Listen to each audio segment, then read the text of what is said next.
क्या था? नया प्रोजेक्ट बनाना था, तो कुछ चीजें पुरानी यूज होंगी, कुछ नहीं। हम एमबीसी आर्किटेक्चर इंपॉर्टेंट है ये, और ये हर लैंग्वेज में होता है, इसलिए किसी एक में डिटेल में आ गया तो सब में आ गया, और ये आर्किटेक्चर प्रोजेक्ट बनाने के लिए यूज होता है। तो ये हमने एप्लीकेशन बना रहे थे, तो कल मैंने क्या किया था इस एप्लीकेशन में, बोलो? मॉडल बना दिया था स्टूडेंट डॉट CS। उस मॉडल में आईडी, नेम, एड्रेस, एज और ईमेल। अब मैं वेब कॉन्फिग में क्या लिख दूंगा? Connection string. तो वेब कॉन्फिग में कर लिया, ये कोड बस से बन गया था। किस किसने कर लिया? करना आप करा, सारे कर सकते थे। तो अब ये वेब कॉन्फिग में आ जाओ, और यहाँ सिस्टम डॉट वेब के बाद क्या लिखोगे? बोलो? Connection string. जल्दी बोलो। Add name. जो स्टेप्स होते हैं बच्चे फर्स्ट टाइम करने के लिए, फिर तो पता होता कि कब कौन सा आगे पीछे भी हो सकता है, जैसे कौन। अब देखो, पहले मैंने क्या किया? मॉडल बना दिया। अब मैं कनेक्शन स्ट्रिंग लिख रहा हूं, तो सबसे पहले सर्वर, डेटाबेस सर्वर का नेम, डेटाबेस सर्वर का नेम, उसके बाद डेटाबेस, जिस नाम से डाटाबेस बनाना है, नेम, जिस नेम से आपने डाटाबेस बनाना है। तो मैंने बोला जी DB underscore student underscore 105 student का डेटाबेस है।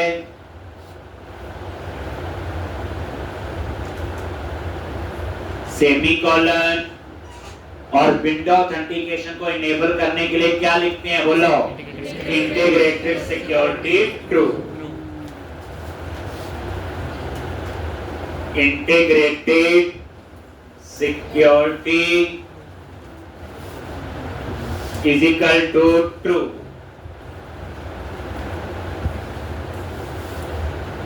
Integrated security is equal to true।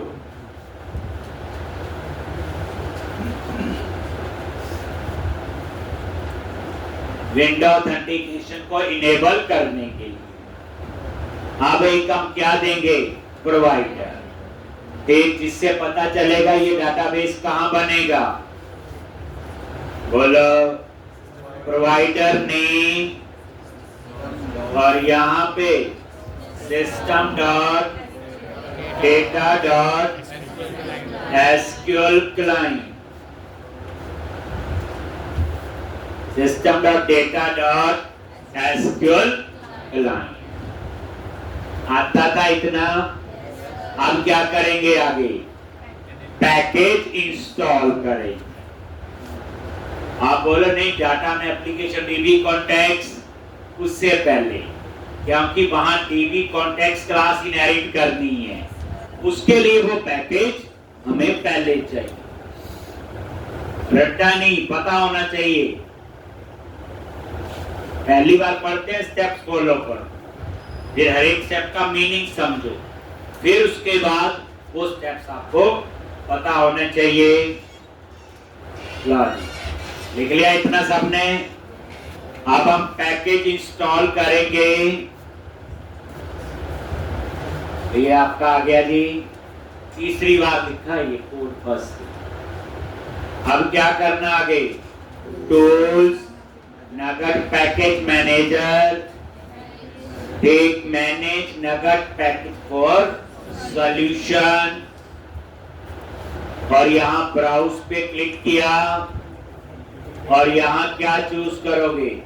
Entity framework, और यहां पे नजर मारो, एंटिटी फ्रेमवर्क ये है। ठीक, प्रोजेक्ट सेलेक्ट कर लिया, ठीक, और उसके बाद इसको इंस्टॉल कर।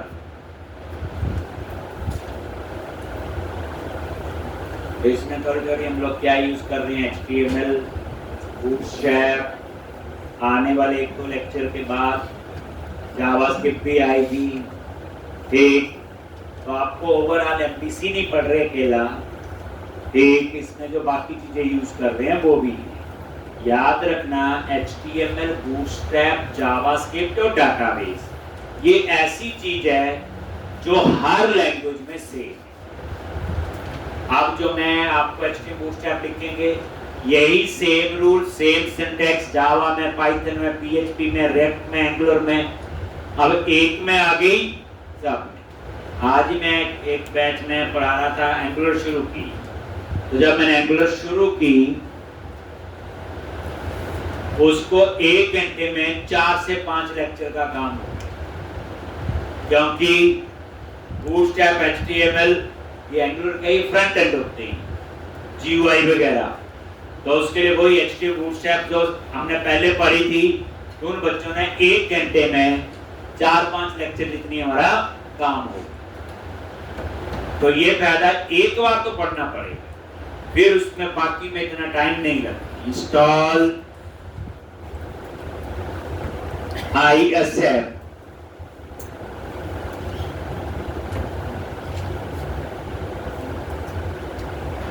हो गया जी। अब क्या करोगे बोलो,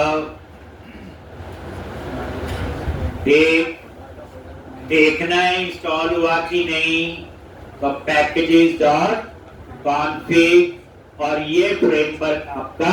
हाँ, अब हम लोग आगे क्या करें,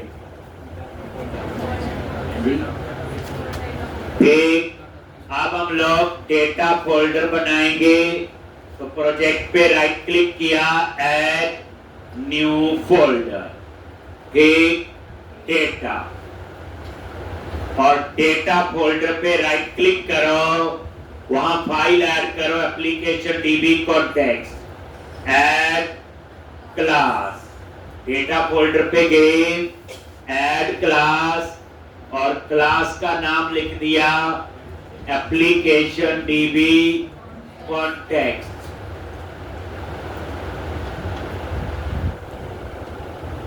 एप्लीकेशन DB कॉन्टेक्स्ट,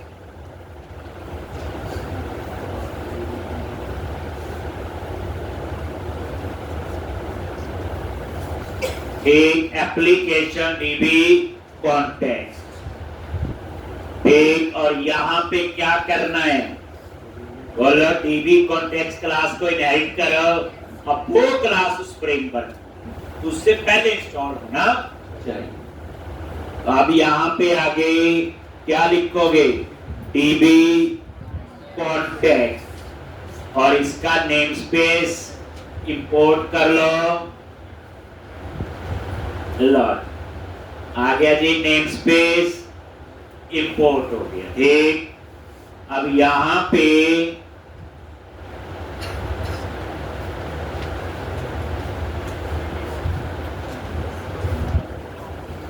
ये नेम स्पेस इंपोर्ट, अब यहां पे क्या लिखते हैं बोलो, कंस्ट्रक्टर, CTOR, टैब प्रेस करो, और इस कंस्ट्रक्टर में आपने बेस क्लास के कंस्ट्रक्टर को कॉल किया, और उस कंस्ट्रक्टर में पास कर दिया कनेक्शन स्ट्रिंग।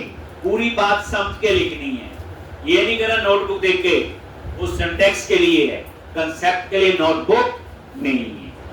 बेस क्लास कौन सी है, DB कॉन्टेक्स्ट। तो जितनी बार कोड लिखो, रट्टा नहीं होनी चाहिए, अंडरस्टैंडिंग और अच्छी होनी चाहिए। अब उसके बाद कौन सा मॉडल है जिसका टेबल बनाना है, तो बताया हो आपको कि जो मॉडल आप बनाते हो और जिन मॉडल्स को आप एप्लीकेशन DB कॉन्टेक्स्ट में ऐड करोगे, वही डाटाबेस में टेबल कंसीडर होते हैं। मान लो मॉडल्स फोल्डर में 15 मॉडल बना लिए और यहाँ 5 ऐड किए, तो 5 ही टेबल बनेंगे, जो 10 हैं वो नॉर्मल क्लासेस कंसीडर होंगे। तो ऐसा भी कोई रूल नहीं है कि जितने मॉडल उतने ही ऐड करो, इवन ऐसी रिक्वायरमेंट होगी, सिंपल क्लास भी चाहिए होगी विदाउट टेबल। तो यहाँ पे क्या लिखते हैं उसके लिए, टीबी सेट और क्या आएगा, एम्प्लॉय। क्या आएगा यहाँ पे, स्टूडेंट। अब इसका नेम स्पेस इंपोर्ट कर लो, एरर आ रही है, लो ये अपने आप नेम स्पेस नीचे आ जाता है। और यहाँ पे क्या रखा, name student.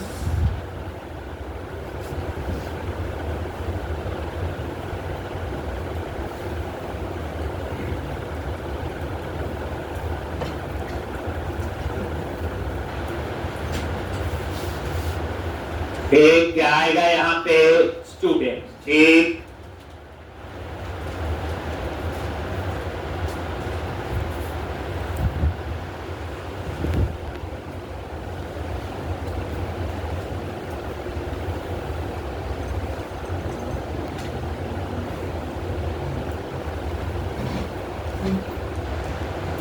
TV set student और ये स्टूडेंट। ठीक है जी। अब आपका नेक्स्ट स्टेप क्या बोलो, इनेबल माइग्रेशन। वही तो सारा काम जाम है, वहीं से तो हम लोग सारा काम कर पाते हैं कोड फर्स्ट अप्रोच।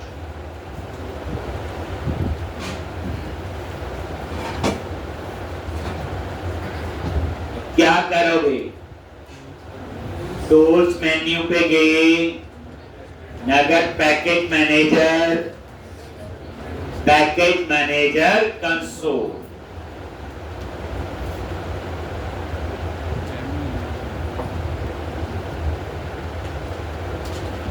एक, और यहां पे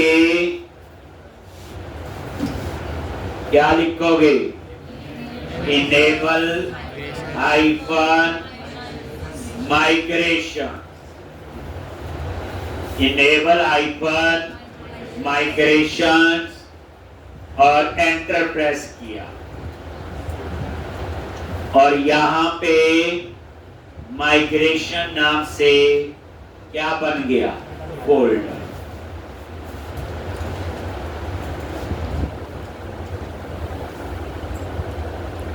एक ये फोल्डर बन गया। एक, अब उसके बाद लिखो यहाँ पे क्या, ऐड आइकन माइग्रेशन और इनिशियल लो, पहली माइग्रेशन है। ये दो काम करेगी, टेबल भी बनाएगी और डेटाबेस। एंटर प्रेस किया और ये फाइल बन जाए।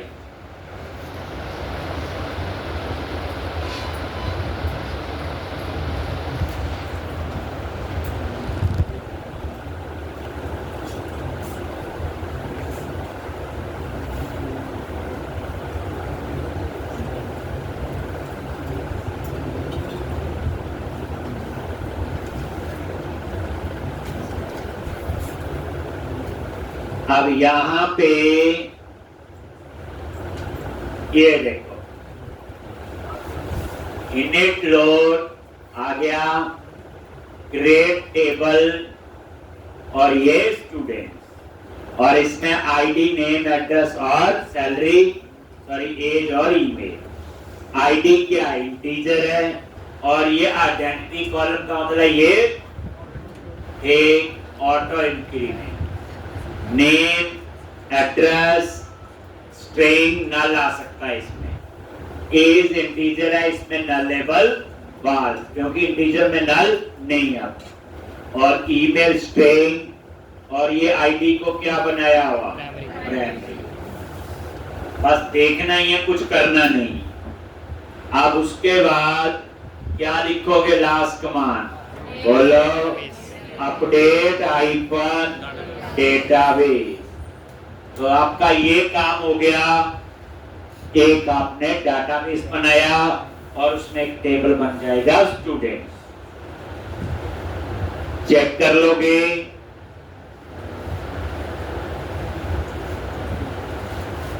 तो इसमें कुछ भी नया नहीं था जो हमें पहले नहीं पता। वो देख लिया लेआउट अप्लाई करके, ठीक तुम कर लिया होगा। और पता चले उसी को करते रहे। सर्वर एक्सप्लोरर में गए और यहाँ पे सबसे ऊपर ये चेक कर, आ गया वो डाटाबेस कॉन्स एसटीआर कनेक्शन, और चेक कर लो बना है स्टूडेंट की नहीं। ये क्या करना कि कल जो है आपकी क्लास का शेड्यूल थोड़ा सा चेंज है। कल आपकी क्लास होगी 12:30 to 1, सिर्फ कल के लिए। मंडे से जो शेड्यूल है वैसे ही हो, सिर्फ कल 12:30 बजे तो 12:30 शुरू कर देंगे, उससे पहले बैठे होने चाहिए। लो जी, टेबल्स पे गए और स्टूडेंट हो गया जी। तो इस तरह से इतना काम तो आपका हो। मॉडल रेडी है, तो इसमें कुछ भी आपको नया नहीं। ठीक, अब हम लोग क्या बनाएंगे बोलो? कंट्रोलर। तो इस बार कंट्रोलर का नाम रखूंगा स्टूडेंट। तो कंट्रोलर्स पे राइट क्लिक करो, ऐड कंट्रोलर, और वही MPC5 कंट्रोलर एम्प्टी।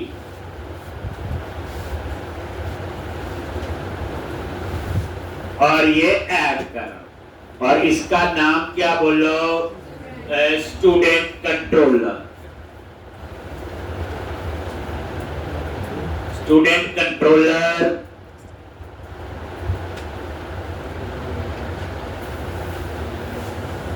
और ये ऐड हो गया। ठीक है जी।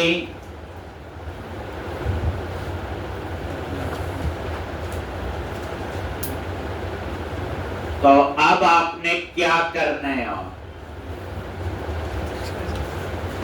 स्टूडेंट कंट्रोलर ऐड हो गया, ये देखो, और ये कंट्रोलर आपका बन। अब इस कंट्रोलर में मॉडल को एक्सेस करना है। डाटाबेस है, मॉडल क्या है? डाटाबेस है इस बार। तो कैसे ऐड करोगे? सबसे पहले बोलो, यहां आगे private read only application DB context, इसका नेम स्पेस ऐड कर लो। और ये नेम दे दिया मैंने कॉन्टेक्स्ट। अब रीड ओनली का मतलब ये है, इन मेंबर को हम चेंज नहीं कर सकते, यही होता है। लेकिन रीड ओनली को हम एक जगह चेंज कर सकते हैं, वो कहां पे? क्लास के कंस्ट्रक्टर में। तो अब मैं कंस्ट्रक्टर बना रहा हूं, CTOR टैब प्रेस किया, और यहां पे context is equal to new application DB context.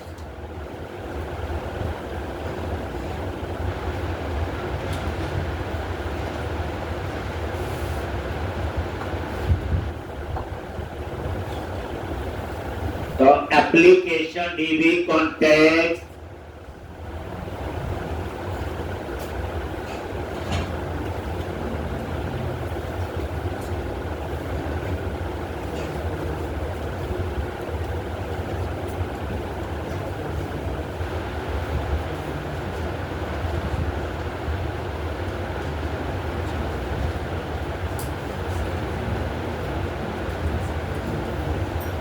ठीक, आ गया इतना। अब आप आ जाओ इंडेक्स पे, आता ये। एक रीड ओनली मेंबर को हम कंस्ट्रक्टर में चेंज कर सकते हैं, मैंने कर लिया, इनिशियलाइज कर दिया। एक कांस्टेंट मेंबर होते हैं, उन्हें कहीं पे भी चेंज नहीं कर सकते। ये डिफरेंस है रीड ओनली और कांस्टेंट। अब आ जाओ इंडेक्स पे, यहां पे आगे, यहां पे, और यहां पे आपने स्टूडेंट का डेटा चाहिए। तो क्या लिखा था बोलो? वेयर लॉग, और वेरिएबल का नाम दे दिया स्टूडेंट प्लेस। पहली बात याद रखना, वह डाटा टाइप एक ऐसी डाटा टाइप है, उसमें किसी भी टाइप का डेटा स्टोर हो सकता है। It may be string, array, collection, object, and you can store any type of information. दूसरा, वह डाटा टाइप के अंदर हमें सिंगल लाइन में डिक्लेरेशन और इनिशियलाइजेशन होनी चाहिए। आप इसमें ऐसे नहीं कर सकते, पहले डिक्लेयर किया और फिर आप इसमें डाटा डालो। ध्यान से दूसरा पढ़ ले, ठीक, यानी सिंगल लाइन में डिक्लेरेशन और इनिशियलाइजेशन। एरर दे रहा, देख लो अभी। दूसरा, तीसरा point, where data type always used with local members, ये हमेशा लोकल मेंबर के साथ यूज होती है। मतलब ये है कि आप इसको ऐसे नहीं डिक्लेयर कर सकते बाहर, जैसे ये एप्लीकेशन डीबी कॉन्टेक्स्ट किया है, इसको अंदर ही डिक्लेयर करेंगे और अंदर ही यूज होगा। तो always use with local member. Point क्या चेंज हुआ? डिक्लेरेशन सिंगल लाइन में एंड इनिशियलाइजेशन लोकल मेंबर के साथ ये यूज होता है, क्योंकि जैसा डाटा इसमें डालोगे ये वैसी टाइप बना देता है। जैसे मान लो मैंने एक ए वेरिएबल लिया, इसमें 1 लिखा, तो ए की डाटा टाइप ऑटोमेटिकली इंटीजर होगी। अगर ए में आपने ये लिखा तो इसकी डाटा टाइप ऑटोमेटिकली स्ट्रिंग होगी। एरे है तो एरे होगी, कलेक्शन है तो कलेक्शन होगी। और याद रखना, वेयर जो है ये कब डिसाइड करता है कि इसकी टाइप क्या होगी, कंपाइल टाइम पे या रन टाइम पे?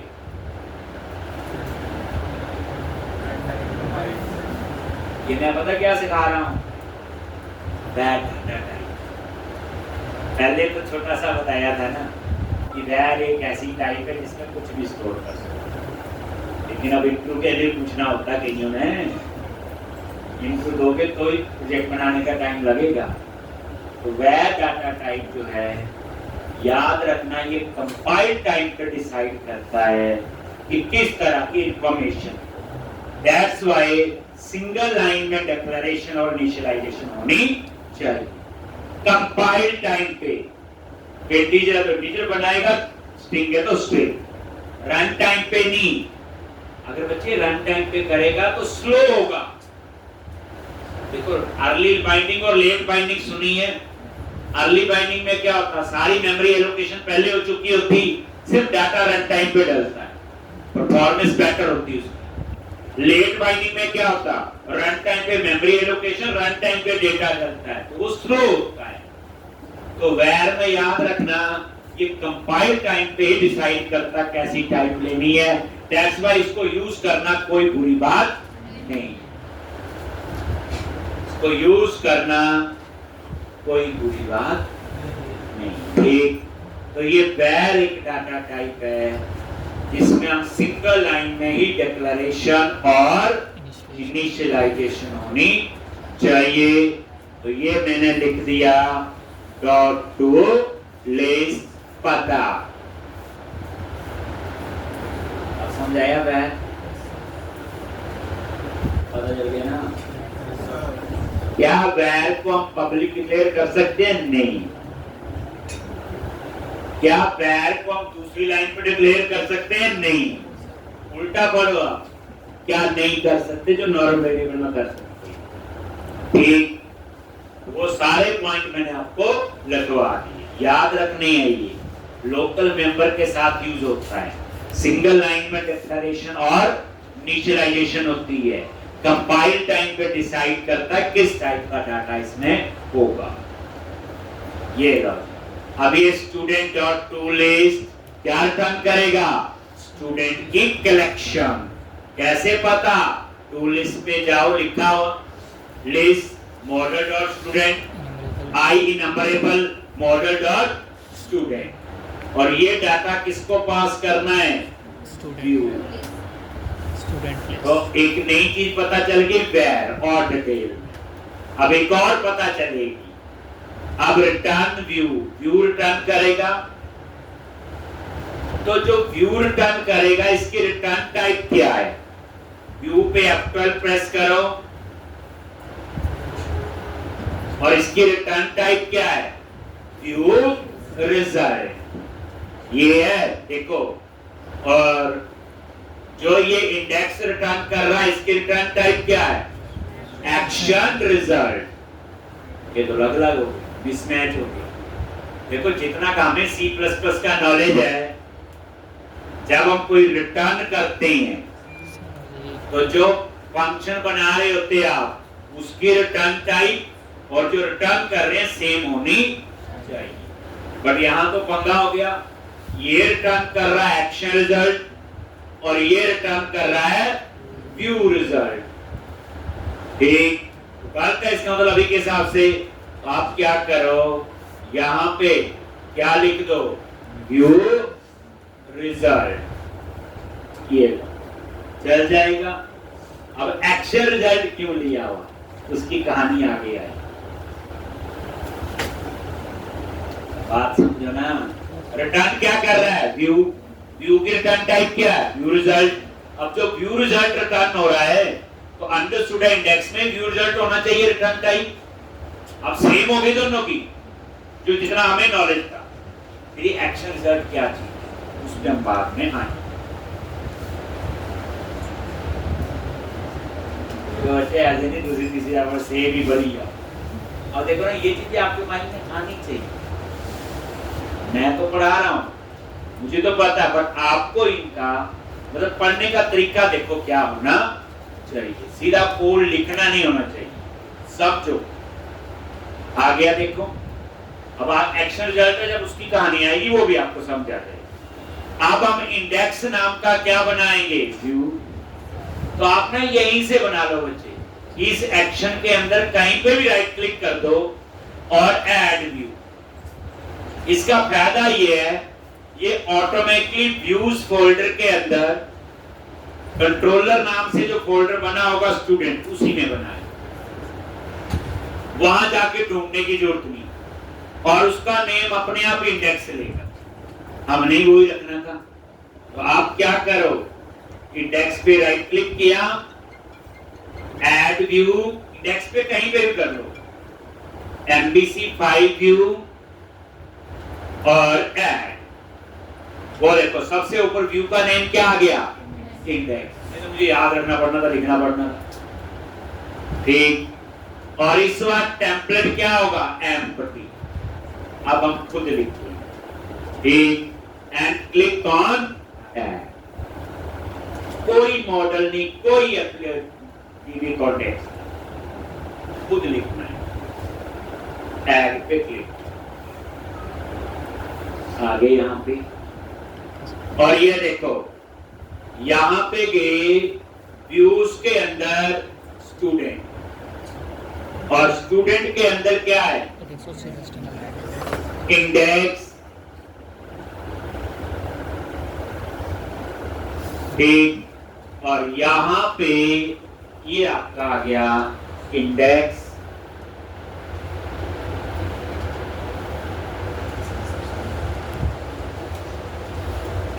हो गया इतना? ये देखो बन गया ना अपने आप। नहीं तो हम क्या करते, स्टूडेंट पे जाके राइट की बात तो वही है। अब थोड़े एक्सपर्ट हो गए। एक बन गया आपका व्यू। अब आप एक बार रन करो और डिजाइन, हमने इसके ऊपर कोई ना कोई थीम अप्लाई किया था ना।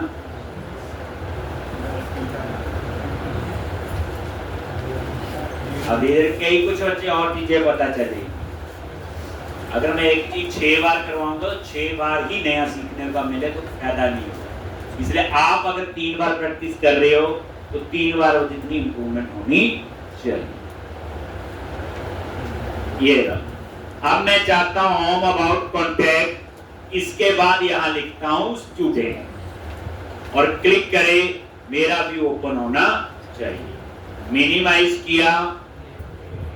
ठीक, कहां जाओगे? जल्दी बोलो, जल्दी बोलो। यूज के अंदर शेयर और शेयर के अंदर लेआउट, और यहां पे ये जहां पे आपका ये बना हुआ होम अबाउट, यहीं पे एक और li टैग लगाओ और इसके अंदर HTML डॉट, अब एक्शन लिंक की कहानी भी समझ आ गई। देखो यही चीजें पहली बार मुश्किल लगती थी। अब यहाँ पे क्या लिखा आपने? स्टूडेंट्स, टेक्स्ट दे दिया, कुछ भी हो सकता है ये, और कॉमा, एक्शन का नेम क्या है? इंडेक्स, कॉमा, और यहाँ पे स्टूडेंट।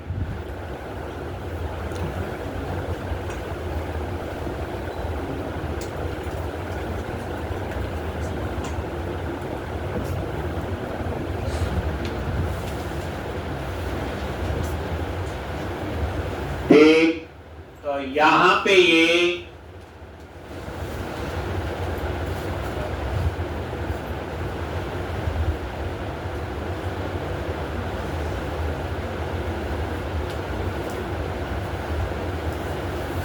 याद आ गया। और ये देखो रिफ्रेश करोगे ऊपर आ जाए, और जैसे स्टूडेंट्स पे क्लिक करोगे तो वो पेज भी ओपन होना चाहिए। हो गया। अब हम इसका डिजाइन बनाएंगे। तो क्या कहानी है ना, लिख लिया जी। तो किया हुआ यूज करो ना उसको, किया हुआ सारा, कभी रिवीजन होगी, कभी कॉन्फिडेंस आएगा कि हमें इतनी चीजें पता थी पहले से। तो अब आप आ जाओ इंडेक्स के व्यू पे और वहां खुद कोड लिखेंगे जो भी लिखना हो। क्लिक किया इंडेक्स पे, कंट्रोल 8 डिलीट, अब रोज ऐसे हो, सारा हमें लिखना है। तो सबसे पहला काम क्या बोलो? मॉडल, @मॉडल, मॉडल ऐड करना। मॉडल बोले तो क्लास, और एक ही मॉडल एक व्यू में ऐड हो सकता है, याद रखना। अब यहाँ पे क्या होगा? कलेक्शन। आप बोलोगे कैसे पता चला आपको? तो रट्टा नहीं होना चाहिए जो ये आ रहा है। ये क्या? टू लिस्ट कलेक्शन है, इसका मतलब इसके अंदर क्या है? ये देखो कलेक्शन है। ठीक, तो हम उसी तरह से आई इनमरेबल, और उसके बीच में ये नेम स्पेस, मॉडल, और ये नेम स्पेस थोड़ा लंबा ना, वो प्रोजेक्ट का नाम है ना। तो @मॉडल, और कौन सा मॉडल ऐड कर लिया आपने?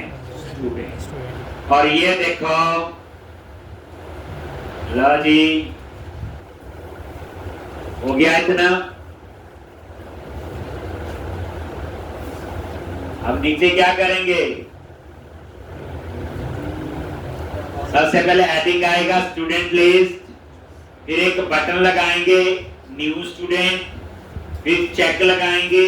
पिक्चर बनाओ पूरे माइंड में। चेक लगाएंगे इस मॉडल में कुछ है कि नहीं, अगर नहीं है तो मैसेज आ जाए नो डेटा फाउंड, अगर है तो टेबल लगा के डाटा डिस्प्ले करें। यानी कोड लिखते हुए नहीं सोचना, पहले पिक्चर क्लियर होनी चाहिए। अभी आप लोग क्या किया जी? आ गया यहाँ पे। अब क्या करना है? H2, अब यहाँ पे स्टूडेंट लिस्ट, और आज पढ़ चुकी है अब आपको tax hyphen primary, tax hyphen centre. अब ये क्लास कहां से आ रही? बूटस्ट्रैप की, जल्दी बोलो। कंटेंट फोल्डर के अंदर bootstrap.css। फिर मुझे बताओ इस इंडेक्स व्यू तक कैसे पहुंच रही? लेआउट में एक बंडल कॉल किया हुआ, और वो बंडल कहां बना है? ऐप स्टार्ट के अंदर बंडल config.cs के अंदर, और उस बंडल में क्या है? कंटेंट फोल्डर में जो बूटस्ट्रैप वाली फाइल है उसका पाथ। यानी ऐसे नहीं याद रखना कि मैंने पढ़ाया है, मैं तो पहले दिन से कहता हूं, मेरे पे तो विश्वास ही नहीं करता, जो वहां हो वही सब, उड़ के तो नहीं आया होगा। अब आप बोलोगे बूटस्ट्रैप लिखने या यूज करने जो आ गई, लेकिन यहाँ तक की क्लास पहुंची कैसे? तो फिर आप बोलोगे कि लेआउट पे एक बंडल ऐड हुआ है। कौन सा बंडल जी? देख लो यहाँ देखो सबसे ऊपर, और लेआउट आपका मास्टर पेज है, कंटेंट CSS, और ये बंडल कहाँ पे है? ऐप स्टार्ट में बंडल कॉन्फ़िग में ये अलग अलग बंडल बने अलग अलग काम के लिए, अभी ये वाला यूज हुआ। और इसके अंदर एक पाथ है कंटेंट फोल्डर के अंदर bootstrap.css, फिर आप यहाँ पे गए कंटेंट और bootstrap.css और यहाँ पे वो सारा, यहाँ कंट्रोल F करो पता चल जाएगा। ये देखो tax icon primary low,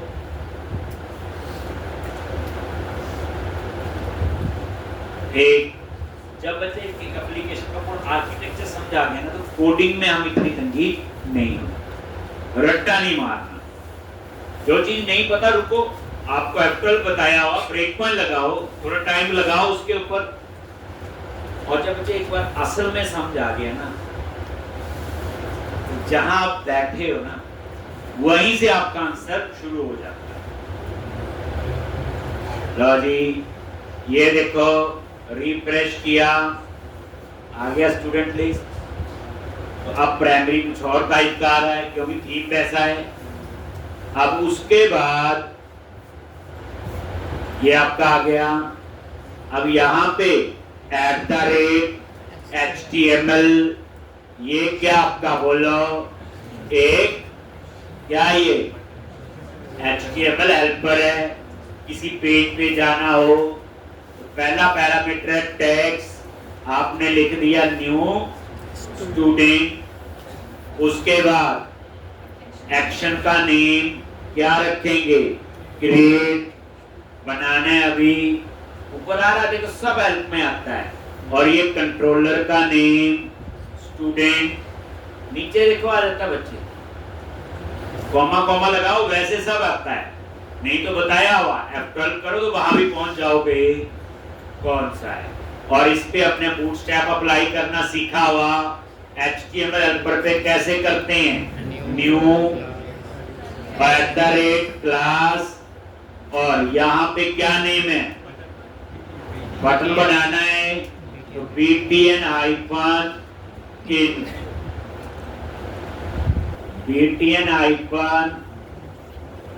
in, ये लो जी। और यहाँ पे रिफ्रेश किया, बटन बन गया जी, लिखो। ये तो हमेशा है, जो मैंने पिछले में यूज किया इसमें सब यूज होगा। अब जो इसमें नया करेंगे वो अगले में भी यूज होगा, तभी तो हमें प्रैक्टिस भी होगी और कॉन्फिडेंस भी आएगा। एक अगर जल्दी होता क्या, जैसे सिनेरियो क्या हम पढ़ते हैं, बूटस्ट्रैप पढ़ ली 15 दिन लगा, 15 दिन लगा के HTML पढ़ ली, 15 दिन लगा के जावास्क्रिप्ट पढ़ ली, तो जब बारी आई यूज करने की सब भूल गए। तो इंसान है एक, लेकिन जब चीज को आप बार बार यूज कर रहे हो तो कभी हम लोग नहीं भूलेंगे। ठीक, अब ये देखो, अब यहाँ क्या लिखेंगे, @if model.any। ठीक, अगर ये फॉल्स है, ये लो, एल्स क्या आएगा बोलो, ये आ गया model.any, एनी पे F12 प्रेस करो, क्या रिटर्न करता है, बूलियन। और ये देखो अगर ये फॉल्स है तो इसका मतलब इसमें कोई डाटा नहीं है, तो यहाँ दे दिया नॉट डेटा फाउंड, और यहाँ पे क्या लिख दिया, क्लास टैक्स हाइफन डेंजर। अब ये ब्रैकेट थोड़ी आगे पीछे जा रही, सेलेक्ट किया, Ctrl+D से उसने कोड को फॉर्मेट कर दिया। एल्स में क्या करेंगे बोलो, टेबल बनाएंगे, लॉजिक टेबल क्लास। अब कहानी पुरानी है, table icon border, table icon stripe, table icon logic, और TH टेबल हेडिंग खुद लिखना शुरू कर दिया हमने। और यहाँ पे हेडिंग क्या क्या देना है, ये स्टूडेंट है तो स्टूडेंट का नेम, क्या क्या हेडिंग होंगे, नेम, एड्रेस, एज और ईमेल, और एक और होगा क्या, एक्शन।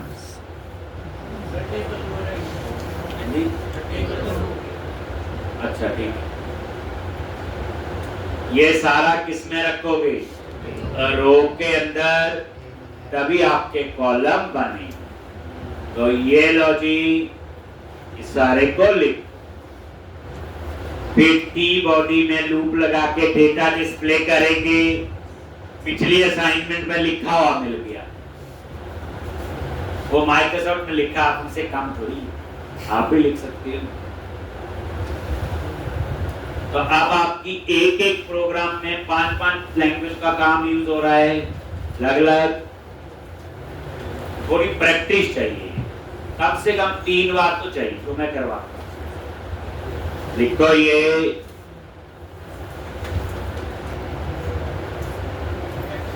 अब यहां पे रिफ्रेश करके एक बार देखोगे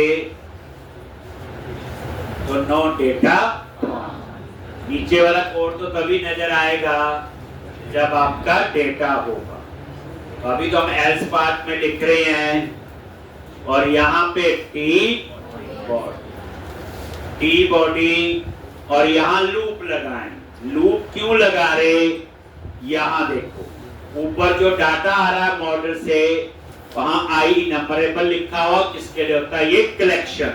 कलेक्शन क्या होती है, एरे ऑफ ऑब्जेक्ट्स। तो अब ये लूप अब यहाँ पे तो क्या लिखोगे, at the rate for each, सब हेल्प में आता है, at the rate for each, 2 bar tab press करो, अपने आप पूरा ब्लॉक बन के आ जाता है, at the rate for each. और बताया था फॉर ईच एक ही डायरेक्शन में चलता है, फॉरवर्ड ओनली। वेयर आइटम, इसमें एक एक स्टूडेंट का डाटा आएगा, तो वेरिएबल का नाम ये रख दिया, और ये डाटा कहां से आएगा, जो ऊपर मॉडल है, तो ये मॉडल कीवर्ड है, और ये जो ऊपर ऐड है मॉडल, उसको एक्सेस करेगा। देखो लिखा भी आ गया, आई नंबरेबल, और यहाँ पे कौन सा, स्टूडेंट। अब ये लूप कैसे चलेगा, ठीक, पहले स्टूडेंट का डाटा इसमें आएगा, फिर दूसरे का, फिर तीसरे का, और ये वेरिएबल देखो किस टाइप का डिक्लेयर हो चुका है, स्टूडेंट का। और अभी मैंने लगवाया, ये कंपाइल टाइम पे डिसाइड कर दिया। देखो जैसा डाटा इसमें आएगा, देखो इसको कैसे पता चला, इनके बाद क्या लिखा हुआ। तो अभी स्टूडेंट को ये पता है कि मैं किस टाइप का डाटा आएगा, स्टूडेंट का, मैंने तो नहीं लिखा ये, तो इसने कहां से उठाया, मॉडल। अब यहाँ पे हम लगाएंगे फॉर्म टैग, याद है डिलीट के लिए कल किया था, तो अब यहाँ पे पहले लगा देंगे। अब आता हमें यूजिंग किसके लिए होता, डिस्पोजेबल ऑब्जेक्ट बनाने के लिए, ठीक, एट द रेट ऊपर लगा हुआ फॉर ईच में, और यहाँ क्या लिखेंगे, HTML डॉट begin फॉर्म, क्या आएगा, HTML डॉट begin फॉर्म। और अगर इस begin फॉर्म में कुछ ना दो तो बाय डिफॉल्ट ढूंढेगा इंडेक्स का पोस्ट, लेकिन मैंने बोला मैं तो एक डिलीट नाम से एक एक्शन बनाऊंगा, और ये एक्शन मैं कहां बनाऊंगा, स्टूडेंट कंट्रोलर में। और डिलीट करना है तो इसमें मैं एक पैरामीटर पास करूंगा, आईडी, और इसमें क्या होगा, स्टूडेंट का आई। अब ये कहानी मैंने क्यों लिख दी, कल समझाई, ठीक। अब इसके अंदर जितनी भी रो बनेंगी उन सब पे क्या अप्लाई होगा, ये फॉर्म। और बताया हुआ ये फॉर्म कब काम करेगा, जब सबमिट करते हो, तो इसके अंदर हमने डिलीट का जो है वो सबमिट का बटन बनाना है। तो यहाँ पे टीडी टेबल डेटा @student देखो .name ये सीधा लिख लिया। ये देखो इस स्टूडेंट में एक स्टूडेंट का डाटा आ गया, तो ये इसका name, address, age, email, name, address, age और ईमेल। और उसके बाद इस ईडी में 3 बटन लगेंगे, एडिट, डिटेल और डिलीट। अब देखो यही कोड आज प्रैक्टिस करनी पड़ेगी क्या?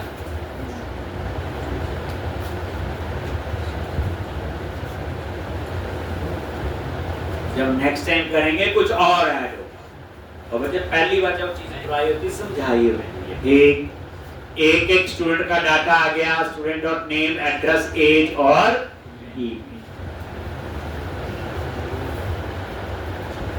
कोड समझ के जब प्रैक्टिस करोगे,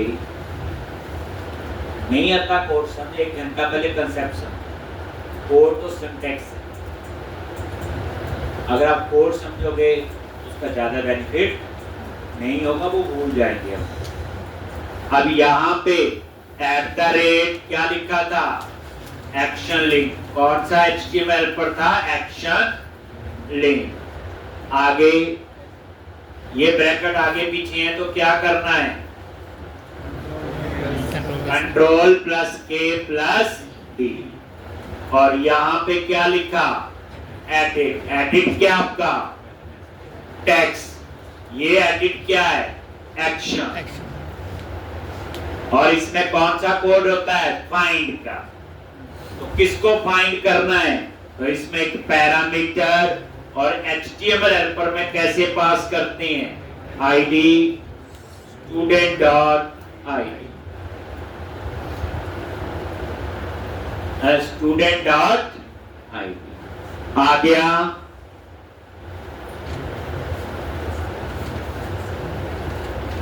अब इस पे बूटस्ट्रैप भी अप्लाई करना बात पड़ चुकी है हमें।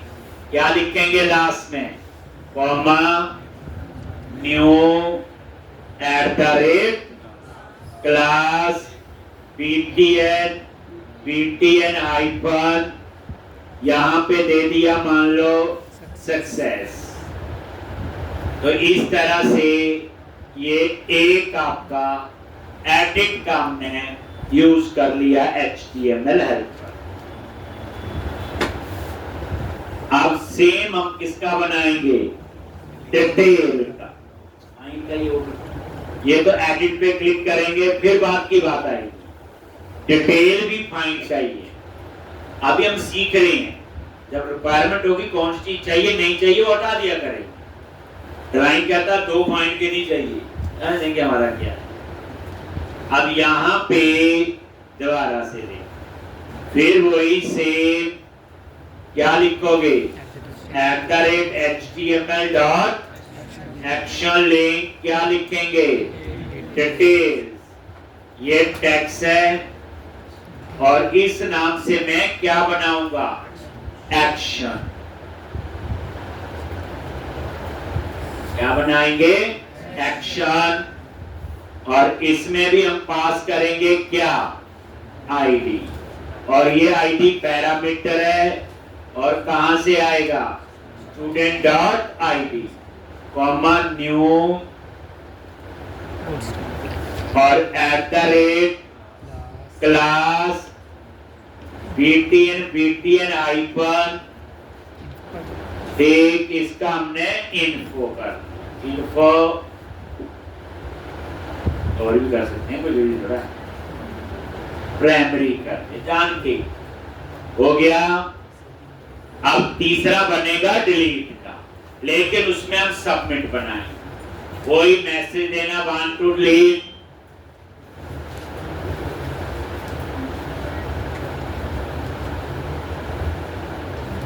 सारी बच्चे कल तक प्रैक्टिस करनी। देखो मॉडल तो पता था, कंट्रोलर कंट्रोलर ने थोड़ी सी इंप्रूवमेंट की है कि वह डाटा टाइप और व्यू रिजल्ट कैसे था, तो थोड़ी थोड़ी तो इंप्रूवमेंट होगी, तभी डिटेल में आना चाहिए। अब यहाँ पे क्या आएगा, बोलो बोलो। यहाँ पे input type, submit, value, delete, class कौन सी, btn हाइफन डेंजर। इसीलिए तो फॉर्म टैग लगाया ऊपर। अब जब ये सबमिट होगा, इस रो को सबमिट करेगा और डिलीट नाम के एक्शन पे जाए, और यहां पे लिख दिया ऑन क्लिक, और एक जावास्क्रिप्ट में बना हुआ मेथड है जिसका नाम है कन्फर्म। तो यहां पे रिटर्न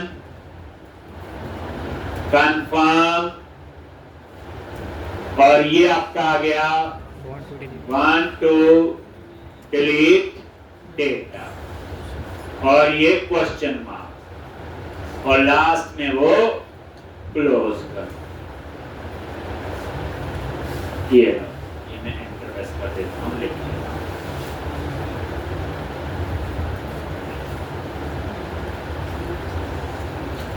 अब ये वाला टेबल नजर नहीं आएगा जब तक हमारे पास डाटा नहीं। एक मेरे ख्याल से काफी है ना, क्योंकि लिखना पड़ेगा ना आपको पहली बार ये। ठीक, तो इतना आप लोग बच्चे करोगे। कल टाइम है 12:30, 12:30 शुरू करनी है। ठीक, और सैटरडे को ये सारा काम जितना करवाया है इस वीक में 3-3 बार प्रैक्टिस होनी चाहिए। सैटरडे का कार्यक्रम क्या होता है बच्चे, मान लो ये असाइनमेंट है, ये कल भी करवाऊंगा, कंप्लीट हो जाएगी ऑलमोस्ट लगता है मेरे को।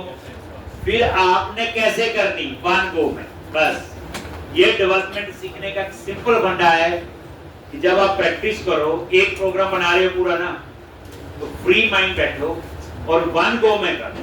जैसे मैं तो क्लास के हिसाब से पढ़ा रहा हूँ, जो मैंने इससे पहले वाली एप्लीकेशन 2-3 दिन लगा के समझाई, अब वन गो में बैठो तो 3 घंटे में खत्म करो। जब ये खत्म होगी, जब आपको, तो उसको वन गो में आपने करना है। वन गो का मतलब है कि पूरा कंसेप्ट एक बार सोचना है और एक बार बैठना है और उसको इंप्लीमेंट करके खत्म करके होना है,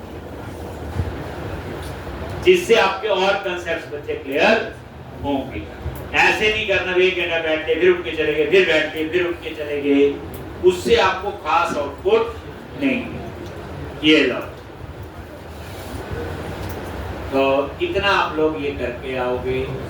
कल हम लोग इसी में ही आगे करेंगे। और काफी जी सर, आपने ये जो डाटा करा था, हमने 3 ही कॉमन बटन लगाने हैं। कॉमन बटन लगाने हैं, सिर्फ 3, और उनको लिंक करने हैं। हम डाटा पे क्लिक करें तो एडिट हो जाए। अभी सब होगा। जितना आप सोच रहे हो, जो अगली एप्लीकेशन होगी उसमें कुछ और हो, ये बटन ऑटोमेटिकली कम होंगे। इसमें हम पूरा काम करते हैं यूजेबिलिटी का, जिसके लिए थोड़ा सा